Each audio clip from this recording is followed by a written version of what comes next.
নমস্কার বন্ধুরা, আজ সেপ্টেম্বর মাসের 6 তারিখ। আজকে থেকে টাকা তোলা শুরু হয়ে গেল লক্ষ্মীর ভাণ্ডার প্রকল্পে। সঙ্গে বৃদ্ধ বিধবা প্রতিবন্ধী ভাতা আজ থেকে দেওয়া শুরু হয়ে যাবে।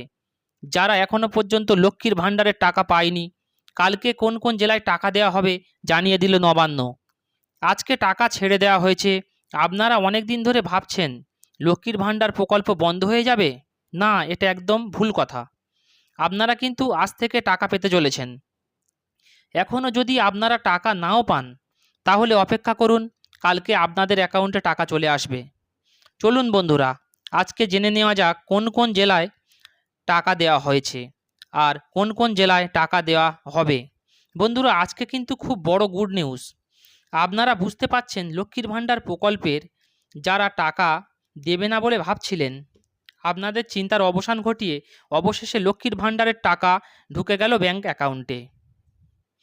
চলুন বন্ধুরা, জেনে নেওয়া যাক সম্পূর্ণ বিষয়।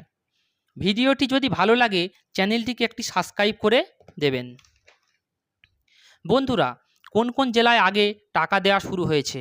লক্ষ্মীর ভাণ্ডার প্রকল্পের এই সেপ্টেম্বর মাসের টাকা দেওয়া সবার প্রথম ঝাড়গ্রাম, হুগলি, বীরভূম, কোচবিহার, উত্তর ও দক্ষিণ 24 পরগনা, নদিয়া, পূর্ব বর্ধমান, পশ্চিম বর্ধমান, পশ্চিম মেদিনীপুর, বাঁকুড়া, মালদা ও মুর্শিদাবাদ এবং হাওড়া জেলায় আগে টাকা দেওয়া শুরু হবে।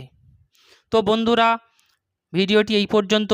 ভিডিওটি যদি ভালো লাগে অবশ্যই চ্যানেলটিকে সাবস্ক্রাইব করে দেবেন। ধন্যবাদ।